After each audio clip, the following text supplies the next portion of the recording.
Meletakkan Polri di bawah kementerian sama saja melemahkan institusi Polri, melemahkan negara, dan melemahkan presiden.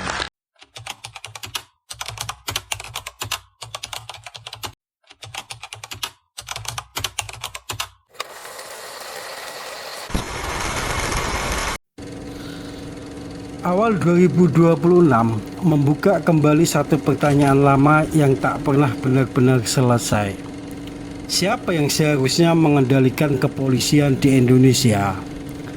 Pertanyaan ini bukan sekedar teknis kelembagaan, melainkan menyentuh inti relasi kekuasaan antara negara, aparat keamanan, dan elit politik. Api perdebatan dinyalakan dari dalam pemerintahan sendiri. Pada 21 Januari 2026, Menteri Koordinator Bidang Hukum, HAM, Imigrasi, dan Pemasyarakatan Yusril Iza Mahendra mengungkap bahwa opsi penempatan Polri di bawah kementerian tengah dibahas serius dalam Komisi Percepatan Reformasi Polri.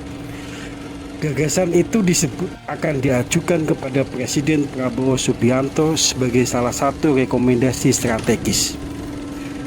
Secara resmi, narasinya terdengar normatif, memperkuat akuntabilitas, pengawasan, dan efektivitas kepolisian. Namun, di balik bahasa teknokratis itu, tersimpan pertanyaan yang jauh lebih politis. Apakah Polri dinilai terlalu kuat, terlalu otonom, atau justru terlalu sulit dikendalikan? Yusril menggunakan analogi TNI. Di tubuh militer, Kementerian Pertahanan mengatur anggaran personel dan alutsista, sementara Panglima TNI tetap bertanggung jawab langsung kepada Presiden. Model ini dinilai sebagian kalangan sebagai contoh civilian control yang rapi. Tetapi analogi ini justru membuka celah konflik. Polri bukan TNI. Kepolisian adalah aparat penegak hukum yang bersentuhan langsung dengan warga sipil setiap hari. Dari lalu lintas hingga pemilu, dari kriminal jalanan hingga konflik politik. Menyatukan Polri ke dalam struktur kementerian bukan sekedar soal koordinasi, melainkan perubahan relasi kuasa antara hukum, politik, dan keamanan. Hanya 5 hari setelah pernyataan Yusril, respon keras datang dari Senayan.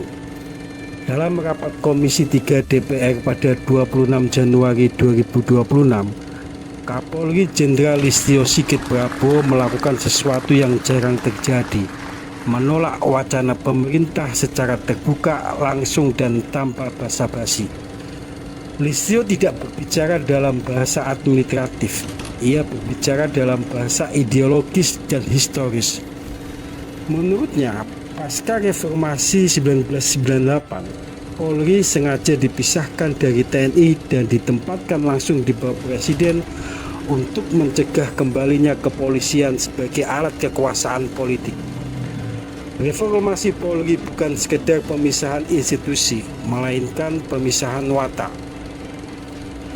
Ia menegaskan Polri dibangun dengan doktrin to save and protect, bukan to kill and destroy.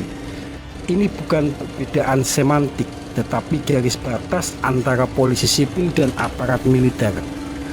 Menempatkan Polri di bawah kementerian, kata Listio, berisiko menyeret kepolisian kembali ke logika komando politik. Pernyataan paling eksplosif pun muncul. Listio mengaku pernah ditanya soal kemungkinan menjadi menteri kepolisian. Jawabannya dingin dan simbolik, lebih baik menjadi petani. Di ruang rapat DPR, kalimat itu disambut tepuk tangan, tapi di balik sorak-sorai pesannya sangat serius. Ia menolak segala bentuk matahari kembar dalam kendali keamanan negara.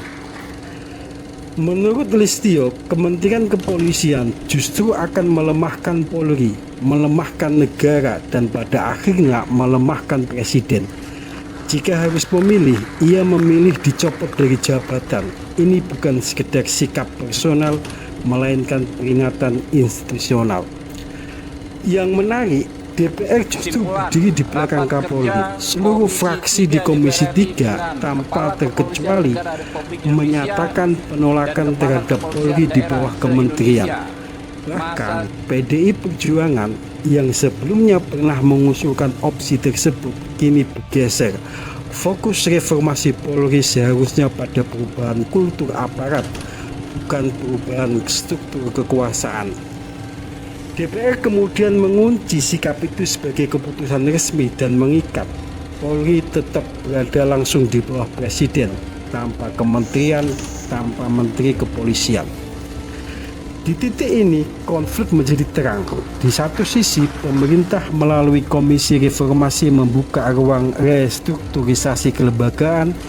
Di sisi lain Polri dan DPR membaca wacana itu sebagai potensi kemunduran reformasi dan pintu masuk politisasi aparat.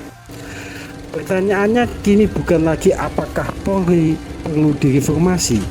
Semua sepakat reformasi perlu. Pertanyaannya yang lebih tajam adalah reformasi untuk memperkuat profesionalisme atau reformasi untuk memperketat kendali politik.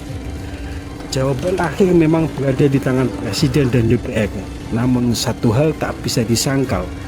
Polemik ini membuka kembali luka lama reformasi, sekaligus menguji sejauh mana negara ini benar-benar siap menjaga kepolisian tetap sipil, independen, dan tidak menjadi alat kekuasaan siapapun. Dan dibalik semua wacana itu, satu kalimat Kapolri kini menggema lebih keras dari yang lain.